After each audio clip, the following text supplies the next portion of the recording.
You've always wanted to be part of something bigger than yourself. You live for experience and lead by example. You want the most out of life and realize what you're looking for is already in you.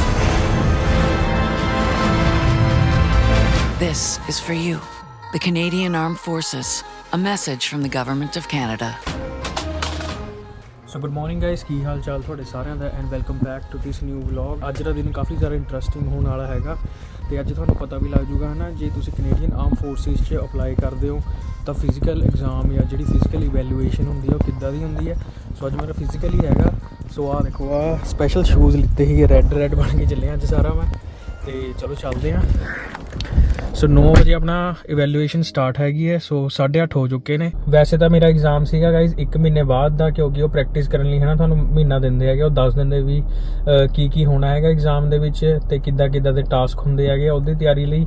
But ਕੱਲ੍ਹ ਮੈਨੂੰ ਮੇਲ ਆਈ ਸੀਗੀ ਸ਼ਾਮੀ ਅਤੇ ਕਿਸੇ ਨੇ book of ਕਰਤਾ ਸੀਗਾ exam 'ਚੋਂ। ਤਾਂ ਇੱਕ ਉਹਨਾਂ ਕੋਲ ਸਲੋਟ ਅਵੇਲੇਬਲ ਸੀਗਾ, ਤਾਂ ਜਿਹੜਾ ਮੇਰਾ ਰਿਕਰੂਟਰ ਹੈਗਾ ਉਹਨੇ ਮੈਨੂੰ ਈਮੇਲ ਸੈਂਡ ਕੀਤੀ ਸੀਗੀ ਜੇ ਮੈਂ ਹੈ ਨਾ ਆਉਣਾ ਚਾਹੁੰਦਾ ਹੈਗਾ। ਸੋ ਲੋ ਵੀ ਗਾਈਸ 15 ਮਿੰਟ ਪਹਿਲਾਂ ਪਹੁੰਚ ਗਏ ਹਾਂ ਅਤੇ ਪਿਛਲੇ ਵਲੌਗ 'ਚ ਦੇਖਿਆ ਹੋਣਾ ਇੱਥੇ ਹੀ ਸੀਗੀ ਮੇਰੀ ਮੀਟਿੰਗ ਜਾਂ ਮੈਂ ਡਾਕੂਮੈਂਟਸ ਵਗੈਰਾ ਸਬਮਿਟ ਕਰਵਾਉਣੇ ਸੀਗੇ ਅਤੇ ਕਾਫੀ ਲੋਕ ਆਏ ਹੋਏ ਹੈਗੇ ਆ ਅਤੇ ਇੱਕ ਗੱਡੀ ਹੋਰ ਹੁਣੀ ਆਈ ਹੈਗੀ ਆ, ਲੱਗਦਾ ਸਾਰੇ ਅੱਜ ਟੈਸਟ ਦੇਣ ਆਏ ਆ। ਅਤੇ ਬਾਕੀ ਅੱਜ ਗਾਈਸ ਦੇਖਦੇ ਹਾਂ ਨਾ ਆਪਣਾ ਫਿਜ਼ੀਕਲ ਇਵੈਲੂਏਸ਼ਨ ਕਿੱਦਾਂ ਦੀ ਜਾਂਦੀ ਹੈਗੀ ਅਤੇ ਐਪਟੀਟਿਊਡ ਟੈਸਟ ਵੀ ਹੈਗਾ, ਉਹ ਵੀ ਦੇਖਣਾ ਹੈਗਾ।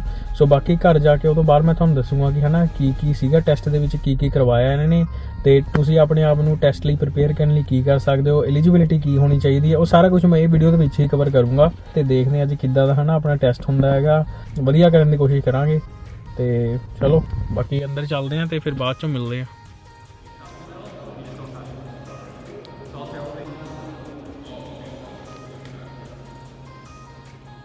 3 hours later.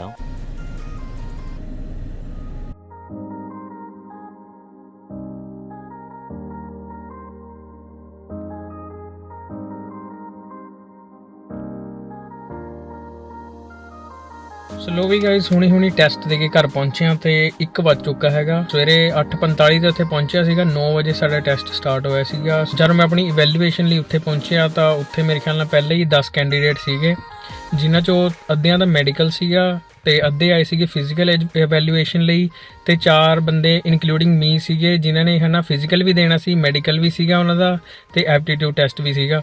ਸੋ ਸਭ ਤੋਂ ਪਹਿਲਾਂ ਤਾਂ ਸਾਡਾ ਹੀਅਰਿੰਗ ਟੈਸਟ ਹੋਇਆ, ਫਿਰ ਵਿਜ਼ਨ ਟੈਸਟ ਹੋਇਆ ਐਂਡ ਉਹ ਤੋਂ ਬਾਅਦ ਸਾਡਾ ਹੋਇਆ ਐਪਟੀਟਿਊਡ ਟੈਸਟ ਜੋ ਕਿ ਸੀਗਾ 1 ਘੰਟੇ ਦਾ। ਉਸ ਤੋਂ ਬਾਅਦ ਇੱਕ ਸਾਡੀ ਛੋਟੀ ਜਿਹੀ ਪ੍ਰੈਜੈਂਟੇਸ਼ਨ ਹੋਈ ਵੀ ਕਿਹੜੀ ਯੂਨਿਟਸ ਨੇ, ਕਿਹੜੀ ਪੋਜੀਸ਼ਨਸ ਲਈ ਤੁਸੀਂ ਅਪਲਾਈ ਕਰ ਸਕਦੇ ਹੋ, ਟ੍ਰੇਨਿੰਗਸ ਵਗੈਰਾ ਕਿੱਦਾਂ ਹੁੰਦੀਆਂ ਨੇ। ਸੋ ਸਾਰਾ ਕੁਝ ਉਹਨਾਂ ਨੇ ਐਕਸਪਲੇਨ ਕੀਤਾ। ਸੋ ਇਹ ਤੋਂ ਬਾਅਦ ਸਾਡਾ ਸੀਗਾ ਫਿਜ਼ੀਕਲ ਇਵੈਲੂਏਸ਼ਨ ਅਤੇ ਫਿਜ਼ੀਕਲ ਇਵੈਲੂਏਸ਼ਨ 'ਚ ਜੋ ਹੋਇਆ ਮੈਂ ਉਹਦੀ ਤੁਹਾਨੂੰ ਵੀਡੀਓ ਪੋਸਟ ਕਰ ਦੂੰਗਾ, ਉਹ ਤੁਸੀਂ ਦੇਖ ਸਕਦੇ ਹੋ ਅਤੇ ਉਹਦੇ ਨਾਲ ਤੁਹਾਨੂੰ ਪਤਾ ਲੱਗ ਜਾਊਗਾ ਕਿ ਤੁਸੀਂ ਕੀ ਐਕਸਪੈਕਟ ਕਰ ਸਕਦੇ ਹੋ, ਆਪਣੇ ਆਪ ਨੂੰ ਤੁਸੀਂ ਉਹਦੇ ਲਈ ਕਿੱਦਾਂ ਪ੍ਰੀਪੇਅਰ ਕਰਨਾ ਹੈਗਾ। ਸੋ ਚਲੋ ਹੁਣ ਮੈਂ ਤੁਹਾਨੂੰ ਵੀਡੀਓ ਦਿਖਾਉਂਦਾ ਕਿ ਫਿਜ਼ੀਕਲ ਇਵੈਲੂਏਸ਼ਨ 'ਚ ਕੀ ਹੁੰਦਾ। Of the 20-meter rushes is to assess the participants' ability to move quickly over short distances while changing body positions. The objective is to complete the course within 51 seconds. To start, the participant lies prone on the floor, shoulders and hands behind the 20-meter start line. Hands are raised from the floor. On the command go, the participant gets up and sprints to the 10-meter line. At least one foot must touch on or over the line before getting down into the prone position, with shoulders and hands on or behind the line. Both hands are then raised off the floor for a hand release. The participant then gets up and sprints another 10 meters to the 20-meter line. At least one foot touches on or over the line before getting down to the prone position, with shoulders and hands on or behind the line. A hand release is performed. The participant then gets up, turns around, and sprints back to the center 10-meter line. This sequence is continued every 10 meters until 4 times 20-meter lengths have been covered and 7 hand releases have been completed. Anytime there is a fault, the participant must correct the fault immediately before continuing. Common faults include failing to touch on or over a line, failing to assume the prone position, shoulders and hands on or behind the line, failing to perform a hand release, Time stops once the participant's foot is on or crosses over the line. The purpose of the sandbag lift is to assess participants' physical capability with military materials handling tasks. The objective is to complete 30 sandbag lifts within 3 minutes, 30 seconds. Before starting, the sandbags are positioned across each vertical line. The participant stands straight facing the wall, each foot on either side of the floor line. On the command "Go," the participant squats down, lifts the first sandbag with 2 hands, and touches it to the wall. The participant then releases the sandbag and travels sideways to position themselves in front of the second sandbag, feet on either side of the floor line. The second sandbag is lifted, touched to the wall, and released before traveling sideways again back to the first sandbag. This pattern is repeated for a total of 30 lifts. The sandbag must touch the vertical line, ensuring the midline of the sandbag is at or above the 1 meter horizontal line. If the sandbag is not horizontal at the time of wall contact, the bottom of the sandbag must touch at or above the 1 meter horizontal line. At the moment the sandbag touches the wall, there must be 2-hand contact with the sandbag. The sandbags must be grasped by the ends, avoiding the straps and eyelets. For any incorrect lifts performed, the lift will not be counted. Examples of incorrect lifts include failing to touch the sandbag to the vertical line, failing to ensure the midline of the sandbag touches the wall at or above the 1 meter horizontal line, throwing the sandbag at the wall,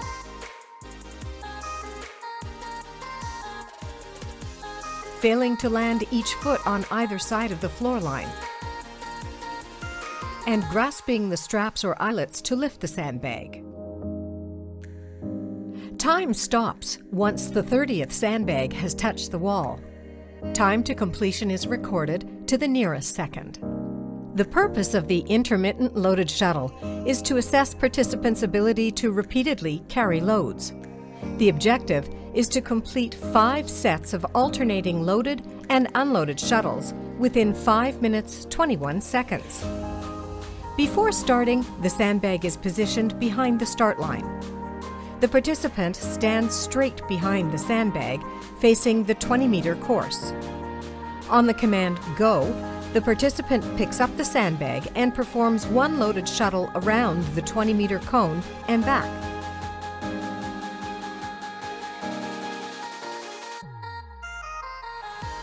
At least 1 foot must touch on or over the start line before the participant drops the sandbag behind the line.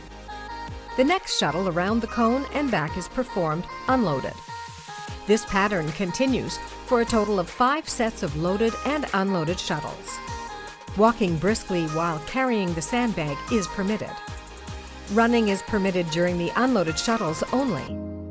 The definition of walking is that 1 foot remains in contact with the floor at all times. If a participant runs during a loaded shuttle, they will be directed to stop by the evaluator. Forward movement must stop completely before the participant continues. The sandbag may be carried using any safe technique, including use of the straps or tie. The sandbag may be set down at any point to rest. However, timing of the evaluation will continue during any rest periods. Anytime there is a fault called by the evaluator, the participant must correct the fault immediately before continuing. Timing of the evaluation will continue during any corrections required. Common faults include running during the loaded phase, failing to travel around the 20-meter cone, and failing to touch the line before dropping the sandbag. Time stops once the participant's foot is on or crosses over the line at the end of the final set. The purpose of the sandbag drag is to assess the participant's ability to drag a load. The objective is to drag sandbags over a distance of 20 meters without stopping. The carry sandbag is attached to the dragging sandbags by a strap. The carry sandbag is positioned toward the 20-meter course, with the first row of dragging sandbags aligned with the starting line. To start, the participant faces the dragging sandbags, picks up the carry sandbag in a cradle carry, hands underneath. The strap on the carry sandbag is positioned downwards. The participant then walks backward with the carry sandbag until the strap between the carry sandbag and the dragging sandbags is taut. On the command "Go," the test may begin. The participant drags the sandbags 20 meters without stopping until the first row of dragging sandbags have touched the 20-meter line and "Clear" has been called by the evaluator. Only the carry sandbag in the arms may be used to pull the load. Use of the carry sandbag handle or strap is not permitted. The test is discontinued if the participant stops movement during the drag or the evaluator becomes concerned for the participant's safety. Please note, dragging surface will influence the amount of weight required to be dragged. So guys ਹੁਣ ਪਹਿਲਾਂ ਤਾਂ ਗੱਲ ਕਰਦੇ ਹਾਂ ਕਿ ਜੇ ਤੁਸੀਂ Canadian ਆਰਮ forces 'ਚ ਅਪਲਾਈ ਕਰਨਾ ਹੈਗਾ ਤਾਂ ਉਹਦੇ ਲਈ ਐਲੀਜੀਬਿਲਿਟੀ ਕੀ। ਪਹਿਲਾਂ ਹੈ ਨਾ ਸਾਰੇ ਕੈਨੇਡੀਅਨ ਆਰਮ ਫੋਰਸਿਸ 'ਚ ਅਪਲਾਈ ਕਰਦੇ ਸੀਗੇ ਤਾਂ ਤੁਹਾਨੂੰ ਚਾਹੀਦੀ ਸੀਗੀ ਕੈਨੇਡੀਅਨ ਸਿਟੀਜ਼ਨਸ਼ਿਪ। ਬਟ ਹੁਣ ਰੀਸੈਂਟਲੀ ਜਿਹੜੇ ਰੂਲ ਚੇਂਜ ਹੋਏ ਨੇ ਤਾਂ ਜਿਹੜਾ ਕੈਨੇਡਾ 'ਚ ਪਰਮਾਨੈਂਟ ਰੈਜ਼ੀਡੈਂਟ ਬੰਦਾ ਹੈਗਾ ਉਹ ਵੀ ਕੈਨੇਡੀਅਨ ਆਰਮ ਫੋਰਸਿਸ 'ਚ ਅਪਲਾਈ ਕਰ ਸਕਦਾ ਹੈਗਾ। ਸੋ ਬਾਕੀ ਮੈਂ ਤਾਂ ਇਹ ਕਹੂੰਗਾ ਕਿ ਜਿਨ੍ਹਾਂ ਦੀ ਹੁਣੀ PR ਹੋਈ ਹੈ ਨਾ, ਜਾ ਕੇ ਕੈਨੇਡੀਅਨ ਆਰਮ ਫੋਰਸਿਸ ਦੀ ਵੈਬਸਾਈਟ ਚੈੱਕ ਕਰੋ। ਉਹਦੇ 'ਚ ਕਾਫੀ ਸਾਰਾ ਪ੍ਰੋਗਰਾਮ ਸੀਗੇ ਜਿਹੜੇ ਮੈਂ ਚੈੱਕ ਕੀਤੇ। ਜਦ ਤੁਸੀਂ ਸਾਈਨ ਇਨ ਕਰਦੇ ਹੋ ਉਹਨਾਂ ਦੀ ਅਪਲਾਈ ਕਰਦੇ ਹੋ ਤਾਂ ਤੁਹਾਨੂੰ ਸਾਈਨ ਅਪ ਬੋਨਸ ਵੀ ਮਿਲਦਾ ਹੈਗਾ ਅਤੇ ਫ੍ਰੀ ਟ੍ਰੇਨਿੰਗ ਹੈਗੀ ਆ ਅਤੇ ਕਾਫੀ ਵਧੀਆ ਹੈਲਥ ਕਵਰੇਜ ਸਾਰਾ ਕੁਝ ਸਾਰੇ A to Z ਸਾਰੇ ਟੋਟਲੀ ਬੈਨੀਫਿਟ ਤੁਹਾਨੂੰ ਮਿਲਦੇ ਆ। ਅਤੇ ਅਪਲਾਈ ਕਰਕੇ ਹੀ ਤੁਹਾਨੂੰ ਪਤਾ ਲੱਗਣਾ ਕਿ ਤੁਸੀਂ ਕਿੱਥੇ ਸਟੈਂਡ ਕਰਦੇ ਹੋ। ਹੁਣ ਮੈਨੂੰ ਤਾਂ ਆਪਣਾ ਲੈਵਲ ਪਤਾ ਲੱਗ ਗਿਆ ਕਿ ਹਾਂ ਮੈਂ ਕਿੱਥੇ ਸਟੈਂਡ ਕਰਦਾ। ਸੋ ਮੈਂ ਹੁਣ ਉਹ ਚੀਜ਼ ਦੇ ਉੱਤੇ ਤਿਆਰੀ ਜ਼ਰੂਰ ਕਰਨੀ ਆ। ਅਤੇ ਹੁਣ ਬਾਕੀ ਚਲੋ ਆਜੋ ਗੱਲ ਕਰਦੇ ਹੈਗੇ ਅੱਗੇ। ਸੋ ਹੁਣ ਫਿਜ਼ੀਕਲ ਇਵੈਲੂਏਸ਼ਨ ਤਾਂ ਹੋ ਗਈ। ਸੋ ਇਹਦਾ ਮੈਂ ਤੁਹਾਨੂੰ ਟਾਈਮਿੰਗ ਵਗੈਰਾ ਦੱਸ ਦਿੰਦਾ। ਮੈਂ ਆਪਣਾ ਟੈਸਟ ਰਿਜ਼ਲਟ ਲੈ ਕੇ ਆਇਆ, ਇਹਦੇ 'ਚ ਟੈਸਟ ਰਿਜ਼ਲਟ ਉਹਨਾਂ ਨੇ ਦਿੱਤੇ ਸੀਗੇ ਮੈਨੂੰ। ਸੋ ਪਹਿਲਾਂ ਜਿਹੜੀ 20 ਮੀਟਰ ਸ਼ਟਲ ਰਨ ਹੁੰਦੀ ਹੈ ਉਹ ਤੁਹਾਨੂੰ ਕਰਨੀ ਹੁੰਦੀ ਕਿ 51 ਸੈਕਿੰਡ ਦੇ ਵਿੱਚ, ਜੋ ਕਿ ਮੈਂ ਕੰਪਲੀਟ ਕੀਤੀ ਸੀਗੀ 39 ਸੈਕਿੰਡਸ 'ਚ। ਐਂਡ ਉਹ ਤੋਂ ਬਾਅਦ ਸੀਗਾ ਸੈਂਡਬੈਗ ਲਿਫਟ। ਸੋ ਸੈਂਡਬੈਗ ਲਿਫਟ ਕਰਕੇ ਹੈ ਨਾ ਇੱਕ ਜਗ੍ਹਾ ਤੋਂ ਲਾਈਕ ਸਵਿਚ ਕਰਨੀ ਸੀਗੀ ਜਿਹਦੇ 'ਚ ਤੁਸੀਂ ਪੋਜੀਸ਼ਨ ਆ। ਸੋ ਉਹਦੇ 'ਚ ਜਿਹੜੀ ਟਾਈਮ ਲਿਮਿਟ ਸੀਗੀ 3 ਮਿੰਟ ਐਂਡ 30 ਸੈਕਿੰਡ ਦੇ ਵਿੱਚ ਤੁਸੀਂ ਕੰਪਲੀਟ ਕਰਨਾ ਸੀਗਾ, ਜੋ ਕਿ ਮੈਂ ਕੀਤੀ ਸੀਗੀ 1 ਮਿੰਟ ਐਂਡ 12 ਸੈਕਿੰਡ 'ਚ। ਉਹ ਤੋਂ ਬਾਅਦ ਆਪਣੇ ਕੋਲ ਸੀਗੀ ਲੋਡਿਡ ਸ਼ਟਲ ਰਨ, ਜਿਹਦੇ 'ਚ ਤੁਹਾਨੂੰ ਇੱਕ ਵਾਰ ਜਿਹੜਾ ਸੈਂਡਬੈਗ ਸੀਗਾ ਉਹ ਲਿਫਟ ਕਰਕੇ ਲੈ ਕੇ ਜਾਣਾ ਸੀਗਾ ਐਂਡ ਫਿਰ ਵਾਪਸ ਲਿਆ ਕੇ ਦੂਜੀ ਵਾਰ 'ਚ ਤੁਹਾਨੂੰ ਭੱਜ ਕੇ ਜਾਣਾ ਸੀਗਾ ਹੈ ਨਾ ਪਾਈਲੌਨ ਦੇ ਸਾਈਡ ਤੋਂ। ਸੋ ਇਹਦੇ 'ਚ ਟਾਈਮ ਲਿਮਿਟ ਸੀਗੀ 5 ਮਿੰਟ ਐਂਡ 21 ਸੈਕਿੰਡ, ਜੋ ਕਿ ਮੈਂ ਕੰਪਲੀਟ ਕੀਤੀ ਸੀਗੀ 3 ਮਿੰਟ ਐਂਡ 41 ਸੈਕਿੰਡ 'ਚ। ਐਂਡ ਜਿਹੜਾ ਲਾਸਟ ਆਪਣੇ ਕੋਲ ਹੈਗਾ ਉਹ ਹੈਗਾ ਸੈਂਡਬੈਗ ਡਰੈਗ। ਉਹਦੇ 'ਚ ਕੋਈ ਟਾਈਮ ਲਿਮਿਟ ਨਹੀਂ ਸੀਗੀ, ਉਹ ਬਸ ਇੱਦਾਂ ਸੀਗਾ ਕਿ ਜੇ ਤੁਸੀਂ ਇੱਕ ਵਾਰ ਹੈ ਨਾ ਉਹਨੂੰ ਖਿੱਚ ਲਿਆ ਤਾਂ ਤੁਸੀਂ ਸਟਾਪ ਨਹੀਂ ਹੋਣਾ। ਜੇ ਤੁਸੀਂ ਸਟਾਪ ਹੋ ਗਏ ਤਾਂ ਤੁਹਾਨੂੰ ਜਾਂ ਤਾਂ ਡਿਸਕੁਆਲੀਫਾਈ ਹੋ ਜਾਓਗੇ ਤੁਸੀਂ, ਜਾਂ ਫਿਰ ਤੁਹਾਨੂੰ ਜੇ ਰੀਟੈਸਟ ਲਈ ਮਿਲਦਾ ਹੈਗਾ ਤਾਂ ਤੁਹਾਨੂੰ ਰੀਟੈਸਟ ਕਰਨਾ ਪੈਣਾ। ਸੋ ਮੈਂ ਇਹ ਕੰਪਲੀਟ ਕੀਤਾ ਸੀਗਾ 14 ਸੈਕਿੰਡ ਦੇ ਵਿੱਚ। ਜੇ ਤੁਹਾਨੂੰ ਪ੍ਰੂਫ ਚਾਹੀਦਾ ਹੋਵੇ ਮੈਂ ਤੁਹਾਨੂੰ ਦਿਖਾ ਦਿੰਦਾ। ਆਹ ਤੁਸੀਂ ਇੱਥੇ ਦੇਖ ਸਕਦੇ ਹੋ, ਇੱਥੇ ਕਿਤੇ ਸ਼ੋਅ ਹੋ ਰਿਹਾ ਹੋਣਾ। ਸੋ ਹੁਣ ਆਪਣਾ ਯਾਰ ਫਿਜ਼ੀਕਲ ਟੈਸਟ ਤਾਂ ਨਿਕਲ ਗਿਆ, शाबाश बेटा, बहुत बढ़िया। ਬਟ ਪੰਗਾ ਯਾਰ ਇੱਥੇ ਪਿਆ ਕਿ ਮੇਰਾ ਐਪਟੀਟਿਊਡ ਟੈਸਟ ਸੀਗਾ ਉਹ ਕਲੀਅਰ ਨਹੀਂ ਹੋਇਆ ਹੈ। ਜਿਨ੍ਹਾਂ ਨੂੰ ਪਿਛਲਾ ਵਲੌਗ ਦੇਖਿਆ ਹੋਣਾ ਉਹਨਾਂ ਨੂੰ ਪਤਾ ਹੋਊਗਾ ਕਿ ਮੈਂ ਲਾਸਟ ਵੀਕ ਗਿਆ ਸੀਗਾ ਹੈ ਨਾ ਆਪਣੀ ਮੀਟਿੰਗ ਲਈ। ਜਦ ਮੈਂ ਆਪਣੇ ਰਿਕਰੂਟਰ ਨੂੰ ਹੈ ਨਾ ਸਾਰੇ ਡਾਕੂਮੈਂਟਸ ਵਗੈਰਾ ਸਬਮਿਟ ਕਰਵਾ ਕੇ ਆਇਆ ਸੀਗਾ ਤਾਂ ਉਦੋਂ ਉਹਨੇ ਮੈਨੂੰ ਕਿਹਾ ਸੀਗਾ ਕਿ ਜਿਹੜਾ ਇਹ ਟੈਸਟਿੰਗ ਹੁੰਦੀ ਹੈਗੀ ਹੈ ਇਹ ਮਹੀਨੇ ਬਾਅਦ ਦੀ ਡੇਟ ਹੈਗੀ ਅਵੇਲੇਬਲ, ਕਿਉਂਕਿ ਜਿਹੜਾ ਵੀ ਨਵਾਂ ਕੈਂਡੀਡੇਟ ਹੁੰਦਾ ਉਹਨੂੰ ਮਹੀਨੇ ਤੱਕ ਦਾ ਟਾਈਮ ਦਿੱਤਾ ਜਾਂਦਾ ਹੈ ਕਿ ਸੋ ਦੈਟ ਉਹ ਪ੍ਰਿਪੇਅਰ ਵਗੈਰਾ ਹੋ ਸਕੇ। ਅਤੇ ਉਹਨੇ ਮੈਨੂੰ ਕਿਹਾ ਸੀਗਾ ਕਿ ਜੇ ਪਹਿਲਾਂ ਦੀ ਡੇਟ ਅਵੇਲੇਬਲ ਹੋ ਗਈ ਉਹ ਮੈਂ ਤੁਹਾਨੂੰ ਦੱਸ ਦੂੰਗਾ, ਬਟ ਮੈਨੂੰ ਨਹੀਂ ਪਤਾ ਸੀਗੀ ਇੰਨੀ ਪਹਿਲਾਂ ਦੀ ਡੇਟ ਮਿਲ ਜੂਗੀ। ਅਤੇ ਉਹਨੇ ਮੈਨੂੰ ਸੈਟਰਡੇ ਨੂੰ ਈਮੇਲ ਸੈਂਡ ਕੀਤੀ ਸੀਗੀ ਅਤੇ ਉਹਨੇ ਮੈਨੂੰ ਕਿਹਾ ਕਿ ਜਿਹੜਾ ਇੱਕ ਕੈਂਡੀਡੇਟ ਸੀਗਾ ਹੈ ਨਾ ਉਹਨੇ ਆਪਣਾ ਨਾਮ ਕਟਵਾਤਾ ਹੈਗਾ ਟੈਸਟਿੰਗ ਤੋਂ। ਸੋ ਇੱਕ ਸਲੋਟ ਸਾਡੇ ਕੋਲ ਅਵੇਲੇਬਲ ਹੈਗਾ। ਸੋ ਮੈਂ ਵੀ ਕਹਿਤਾ ਕਿ ਮੈਂ ਕਿਹਾ ਚਲੋ ਕੋਈ ਗੱਲ ਨਹੀਂ ਮੈਂ ਦੇ ਦੂੰਗਾ। ਮੈਨੂੰ ਐ ਸੀਗਾ ਮੈਂ ਕਿਹਾ ਕਿੰਨਾ ਕੁ ਜ਼ਿਆਦਾ ਔਖਾ ਹੋਊਗਾ। ਅਤੇ ਮੇਰੇ ਰਿਕਰੂਟਰ ਨੇ ਬਾਕੀ ਤਿਆਰੀ ਲਈ ਹੈ ਨਾ ਮੈਨੂੰ ਥੋੜ੍ਹਾ ਬਹੁਤਾ ਮਟੀਰੀਅਲ ਭੇਜਿਆ ਸੀਗਾ ਕਿ ਬਟ ਮੇਰੇ ਕੋਲ ਇੰਨਾ ਟਾਈਮ ਵੀ ਨਹੀਂ ਸੀਗਾ, ਅਤੇ ਕਿਉਂਕਿ ਮੈਂ ਥੋੜ੍ਹਾ ਬਿਜ਼ੀ ਵੀ ਸੀਗਾ ਕੰਮ ਕੁਮ ਕਰਕੇ। ਜਿੰਨੀ ਕੁ ਮੇਰੇ ਤੋਂ ਤਿਆਰੀ ਹੋਈ, ਮੈਂ ਇਹ ਨਹੀਂ ਕਹਿੰਦਾ ਕਿ ਮੈਂ ਬਹੁਤ ਜ਼ਿਆਦਾ ਤਿਆਰੀ ਕੀਤੀ ਸੀਗੀ, ਬਟ ਜਿੰਨੀ ਕੁ ਮੇਰੇ ਤੋਂ ਤਿਆਰੀ ਹੋਈ ਮੈਂ ਉਨੀ ਕੁ ਤਿਆਰੀ ਕਰਕੇ ਹੈ ਨਾ ਗਿਆ ਸੀਗਾ। ਅਤੇ ਫਿਜ਼ੀਕਲ ਦੀ ਤਾਂ ਮੈਨੂੰ ਬਿਲਕੁਲ ਟੈਨਸ਼ਨ ਨਹੀਂ ਸੀਗੀ, ਮੈਨੂੰ ਐਸੀ ਫਿਜ਼ੀਕਲ ਤਾਂ ਮੈਂ ਕੱਢ ਹੀ ਲਊਂਗਾ। ਅਤੇ ਓਨਲੀ ਜਿਹੜੀ ਪ੍ਰੋਬਲਮ ਸੀਗੀ ਉਹ ਆਈ ਹੁਣ ਐਪਟੀਟਿਊਡ ਟੈਸਟ 'ਚ, ਅਤੇ ਹੁਣ ਐਪਟੀਟਿਊਡ ਟੈਸਟ ਕਲੀਅਰ ਨਹੀਂ ਹੋਇਆ। ਬਟ ਨੈਕਸਟ ਹੁਣ ਹੋਣਾ ਕੀ ਹੈ, ਜਿੱਥੇ ਤੱਕ ਮੇਰੇ ਰਿਕਰੂਟਰ ਨੇ ਮੈਨੂੰ ਦੱਸਿਆ ਹੈਗਾ ਕਿ ਉਹਨਾਂ ਨੇ ਨਾ ਮੈਨੂੰ ਹੁਣ ਇੱਕ ਈਮੇਲ ਸੈਂਡ ਕਰੂਗੇ।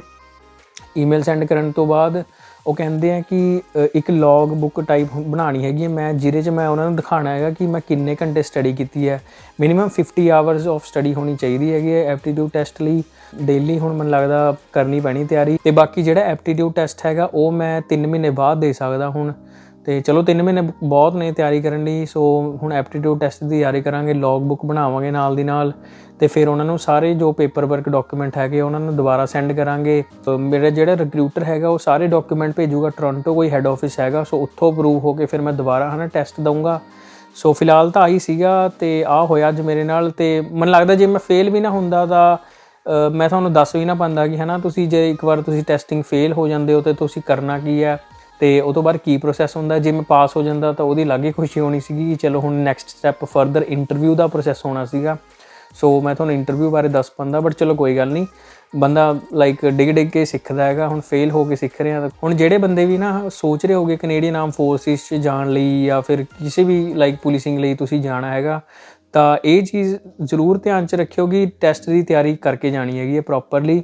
ਅਤੇ ਮੈਂ ਤੁਹਾਨੂੰ ਥੋੜ੍ਹਾ ਮਟੀਰੀਅਲ ਹੈਗਾ ਉਹ ਵੀ ਮੈਂ ਥੱਲੇ ਡਿਸਕ੍ਰਿਪਸ਼ਨ 'ਚ ਲਿੰਕ 'ਚ ਪਾ ਦੂੰਗਾ, ਤੁਸੀਂ ਉੱਥੋਂ ਜਾ ਕੇ ਤਿਆਰੀ ਕਰ ਸਕਦੇ ਹੋ ਜੇ ਤੁਸੀਂ ਵੀ ਐਪਟੀਟਿਊਡ ਟੈਸਟ ਦੀ ਤਿਆਰੀ ਕਰਨੀ ਹੈਗੀ ਆ। ਬਾਕੀ ਜੇ ਮੇਰੀ ਗਲਤੀਆਂ ਤੁਸੀਂ ਸਿੱਖੋਗੇ ਉਹ ਹੀ ਮੇਰੇ ਲਈ ਬਹੁਤ ਵੱਡੀ ਸਕਸੈਸ ਹੈਗੀ ਹੈ। ਜੇ ਇੱਕ ਅੱਧਾ ਬੰਦਾ ਵੀ ਮੇਰੀ ਵੀਡੀਓ ਦੇਖ ਕੇ ਅਪਲਾਈ ਵੀ ਕਰਦਾ ਹੈਗਾ ਇਹ ਚੀਜ਼ ਲਈ ਅਤੇ ਕੁਛ ਸਿੱਖਦਾ ਵੀ ਹੈ ਤਾਂ ਆਈ ਮੇਕਿੰਗ ਏ ਪੋਜ਼ੀਟਿਵ ਇੰਪੈਕਟ, ਰਾਈਟ। ਬਾਕੀ ਯਾਰ ਮੈਂ ਕੋਈ ਇੱਦਾਂ ਦਾ ਕੰਟੈਂਟ ਨਹੀਂ ਪੋਸਟ ਕਰਦਾ ਕੈਨੇਡਾ ਫਾਇਦੇਮੰਦ ਹੈਗਾ, ਕੈਨੇਡਾ 'ਚ ਆਉਣਾ ਜਾਂ ਕੈਨੇਡਾ ਆਉਣ ਤੋਂ ਪਹਿਲਾਂ ਕੀ ਤੁਸੀਂ ਪੈਕ ਕਰਨਾ ਕੀ ਨਹੀਂ ਕਰਨਾ, ਇਹ ਚੀਜ਼ਾਂ ਕਾਫੀ ਪਈਆਂ ਨੇ ਇੰਟਰਨੈਟ ਦੇ ਉੱਤੇ, ਜਾਂ ਕਿਹੜੀ ਜੋਬ ਕਰਨੀ ਚਾਹੀਦੀ ਨੇ, ਕਿਹੜੇ ਲਾਇਸੈਂਸ ਤੁਹਾਨੂੰ ਲੈਣੇ ਚਾਹੀਦੇ ਨੇ, ਇਹ ਚੀਜ਼ਾਂ ਪਈਆਂ ਨੇ। ਮੈਂ ਬਣਾਉਣ ਨੂੰ ਮੈਂ ਵੀ ਬਣਾ ਸਕਦਾ, ਕੋਈ ਵੱਡੀ ਗੱਲ ਨਹੀਂ ਹੈਗੀ, ਬਟ ਮੈਂ ਇੱਦਾਂ ਦਾ ਚੀਜ਼ ਚਾਹੁੰਦਾ ਕਿ ਜਿਹੜੀ ਲੋਕਾਂ ਦੀ ਲਾਈਫ 'ਚ ਪੋਜ਼ੀਟਿਵ ਇੰਪੈਕਟ ਪਾਏ। ਕਿ ਇੱਦਾਂ ਨਹੀਂ ਕਿ ਬਸ ਤੁਸੀਂ ਲਿਮਿਟਿਡ ਵਿਜ਼ਨ ਹੀ ਰੱਖੋ ਆਪਣੇ ਲਈ ਕਿ ਹਾਂ ਯਾਰ ਫੋਕਲਿਫਟ ਦਾ ਲਾਇਸੈਂਸ ਬਣਵਾ ਲਿਆ, ਸਿਕਿਉਰਿਟੀ ਦਾ ਬਣਵਾ ਲਿਆ, ਅਸੀਂ ਇਹ ਚੀਜ਼ਾਂ ਵੱਲ ਜਾਈਏ, ਅਤੇ ਜਦੋਂ ਤੁਹਾਡੇ PR ਹੋ ਜਾਏ ਤੁਹਾਨੂੰ ਪਤਾ ਹੀ ਨਾ ਹੋਏ ਕਿ ਤੁਸੀਂ ਕਰਨਾ ਕੀ ਹੈ। ਜੇ ਫਿਰ ਤੁਸੀਂ ਕਹੋ ਕਿ ਇਸ ਤਰ੍ਹਾਂ ਹੀ ਟਰੱਕ ਚਲਾਉਣਾ, ਟਰੱਕ ਦਾ ਲਾਇਸੈਂਸ ਬਣਵਾ ਲਈਏ। ਬੇਸ਼ੱਕ ਯਾਰ ਉਹਦੇ 'ਚ ਵਧੀਆ ਪੈਸੇ ਹੈਗੇ ਆ, ਬਟ ਮੈਂ ਇਹ ਚਾਹੁੰਦਾ ਕਿ ਸਾਡੇ ਘਰਦਿਆਂ ਨੇ ਸਾਨੂੰ ਇੰਨੇ ਪੈਸੇ ਲਾ ਕੇ ਇੱਥੇ ਭੇਜਿਆ ਹੈਗਾ, ਤਾਂ ਅਸੀਂ ਵੀ ਥੋੜ੍ਹੀ ਯਾਰ ਵਧੀਆ ਪੋਜੀਸ਼ਨਸ ਇੱਥੇ ਕੈਨੇਡਾ 'ਚ ਹੋਲਡ ਕਰੀਏ ਕਿ ਯਾਰ ਲੋਕ ਵੀ ਕਹਿਣ ਕਿ ਹਾਂ ਮੁੰਡਾ ਯਾਰ ਕੈਨੇਡੀਅਨ ਆਰਮ ਫੋਰਸਿਸ 'ਚ ਜਾਂ ਪੁਲਿਸ 'ਚ ਲੱਗਾ ਹੋਇਆ ਹੈਗਾ। ਕਹਿਣ ਨੂੰ ਵੀ ਯਾਰ ਕਾਫੀ ਵਧੀਆ ਲੱਗਦਾ ਹੈਗਾ ਕਿ ਉਹਨਾਂ ਨੂੰ ਵੀ ਪ੍ਰਾਊਡ ਫੀਲ ਹੁੰਦਾ ਕਿ ਸਾਡਾ ਮੁੰਡਾ ਤਾਂ ਜੀ ਪੁਲਿਸ 'ਚ ਹੈ। ਹੁਣ ਟਰੱਕ ਤਾਂ ਯਾਰ ਸਾਰੇ ਚਲਾਉਂਦੇ ਨੇ, ਸਿਕਿਉਰਿਟੀ ਵੀ ਸਾਰੇ ਕਰਦੇ, ਮੈਂ ਵੀ ਸਿਕਿਉਰਿਟੀ ਕਰਦਾ, ਅਤੇ ਮੈਂ ਇਹ ਚੀਜ਼ ਦੇਖੀ ਹੈ ਕਿ ਕਈ ਲੋਕਾਂ ਨੂੰ ਐਂ ਲੱਗਦਾ ਕਿ ਸਿਕਿਉਰਿਟੀ ਦੀ ਜੋਬ ਨਹੀਂ ਹੈਗੀ, ਇਟਸ ਅ ਲੇਬਰ। ਠੀਕ ਹੈ, ਸਾਰੇ ਬੰਦੇ ਕਰਦੇ ਹੈਗੇ ਆ, ਹੁਣ ਕਰਨਾ ਪੈਂਦਾ ਹੈਗਾ, ਠੀਕ ਹੈ। ਜਦ ਤੱਕ ਤੁਸੀਂ ਸੈਟਲ ਨਹੀਂ ਹੁੰਦੇ, ਤੁਸੀਂ ਟਰਾਈ ਨਹੀਂ ਕਰਦੇ ਨਵੀਆਂ ਚੀਜ਼ਾਂ, ਕਿਉਂਕਿ ਲੋਕ ਇੱਥੇ ਇੱਦਾਂ ਕਿ ਕੰਫਰਟ ਜ਼ੋਨ 'ਚ ਆ ਜਾਂਦੇ ਨੇ। ਅਤੇ ਮੈਨੂੰ ਐ ਕਿ ਮੈਂ ਵੀ ਆਪਣੇ ਕੰਫਰਟ ਜ਼ੋਨ ਤੋਂ ਬਾਹਰ ਨਿਕਲਾਂ, ਤਾਂ ਕਰਕੇ ਮੈਂ ਅਲੱਗ-ਅਲੱਗ ਪੋਜੀਸ਼ਨਸ ਲਈ ਅਪਲਾਈ ਕਰਦਾ ਰਹਿੰਦਾ। ਬੇਸ਼ੱਕ ਮੈਂ ਐਲੀਜੀਬਲ ਨਹੀਂ ਹੈਗਾ, ਬਟ ਮੈਂ ਅਪਲਾਈ ਕਰ ਦਿੰਦਾ, ਅਤੇ ਫਿਰ ਜਦੋਂ ਮੈਂ ਇੰਟਰਵਿਊ 'ਚ ਜਾਂਦਾ ਅਤੇ ਉੱਥੋਂ ਮੈਨੂੰ ਕੁਝ ਸਿੱਖਣ ਨੂੰ ਮਿਲਦਾ ਹੈਗਾ। ਅਤੇ ਮੈਂ ਪ੍ਰੋਫੈਸ਼ਨਲ ਜਿਹੜੇ ਲਿੰਕ ਹੁੰਦੇ ਨੇ ਬੰਦਿਆਂ ਨਾਲ, ਜਿਹੜੇ ਮੈਨੇਜਰ ਹੋ ਗਏ ਆ, ਜਿਹੜੇ ਵੀ ਇੰਟਰਵਿਊ ਲੈਂਦੇ ਉਹਨਾਂ ਨਾਲ ਗੱਲਬਾਤ ਕਰਦੇ ਆ, ਅਤੇ ਉਹਨਾਂ ਤੋਂ ਵੀ ਤੁਹਾਨੂੰ ਬਹੁਤ ਕੁਝ ਸਿੱਖਣ ਨੂੰ ਮਿਲਦਾ ਹੈਗਾ। ਹੁਣ ਇਹ ਚੀਜ਼ ਤੋਂ ਮੈਨੂੰ ਕਾਫੀ ਕੁਝ ਸਿੱਖਣ ਨੂੰ ਮਿਲਿਆ। ਹੁਣ ਮੈਂ ਅੱਜ ਜਿੱਥੇ ਮੈਂ ਗਿਆ ਸੀਗਾ ਟੈਸਟਿੰਗ ਲਈ, ਉੱਥੇ ਮੈਂ ਕਾਫੀ ਬੰਦਿਆਂ ਨੂੰ ਮਿਲਿਆ ਜੋ ਕਿ ਪਹਿਲਾਂ ਹੀ ਪੁਲਿਸ ਆਫਿਸਰ ਵੀ ਨੇ, ਅਤੇ ਉਹਨਾਂ ਨੇ ਹੁਣ ਦੇਖੋ ਆਰਮੀ 'ਚ ਵੀ ਅਪਲਾਈ ਕਰ ਦਿੱਤਾ ਹੈਗਾ। ਸੋ ਇੱਦਾਂ ਹੈ, ਵਧੀਆ ਯਾਰ, ਠੀਕ ਹੈ। ਕੰਫਰਟ ਜ਼ੋਨ ਤੋਂ ਬਾਹਰ ਨਿਕਲੂੰਗੇ ਤਾਂ ਹੀ ਕੁਛ ਬਣਨਾ ਹੈਗਾ, ਅਦਰਵਾਈਜ਼ ਤਾਂ ਫਿਰ ਜੋਬਸ ਬਾਕੀ ਹੈਗੀਆਂ ਹੀ ਨੇ। ਐਂਡ ਮੈਂ ਕਿਸੇ ਜੋਬ ਨੂੰ ਮਾੜਾ ਨਹੀਂ ਕਹਿ ਰਿਹਾ ਕਿ ਕੋਈ ਜੋਬ ਮਾੜੀ ਹੈਗੀ ਹੈ, ਸਾਰੇ ਯਾਰ ਇੱਥੇ ਕੰਮ ਕਰਦੇ ਨੇ, ਹਾਰਡ ਵਰਕ ਸਾਰੇ ਕਰ ਰਹੇ ਨੇ। ਬਾਕੀ ਗਾਇਸ ਤੁਹਾਨੂੰ ਜੇ ਕੈਨੇਡੀਅਨ ਆਰਮ ਫੋਰਸਿਸ ਰਿਲੇਟਿਡ ਕੋਈ ਵੀ ਹੋਰ ਇਨਫੋਰਮੇਸ਼ਨ ਚਾਹੀਦੀ ਹੈਗੀ ਹੈ ਤਾਂ ਤੁਸੀਂ ਥੱਲੇ ਕਮੈਂਟ ਕਰ ਦਿਓ, ਜਾਂ ਫਿਰ ਮੈਨੂੰ ਇੰਸਟਾਗ੍ਰਾਮ ਦੇ ਉੱਤੇ ਮੈਸੇਜ ਕਰ ਦਿਓ, ਅਤੇ ਫਿਰ ਮੈਂ ਜਿੰਨੇ ਕੁ ਮੈਨੂੰ ਪਤਾ ਹੈਗਾ ਉਨੀ ਕੁ ਮੈਂ ਇਨਫੋਰਮੇਸ਼ਨ ਤੁਹਾਨੂੰ ਦੇ ਦੂੰਗਾ। ਅਤੇ ਬਾਕੀ ਚਲੋ ਆਹੀ ਸੀਗਾ, ਅਤੇ ਵੀਡੀਓ ਵਧੀਆ ਲੱਗੀ ਹੋਈ please like, share and subscribe ਜ਼ਰੂਰ ਕਰ ਦਿਓ, ਐਂਡ ਮਿਲਦੇ ਹਾਂ ਨੈਕਸਟ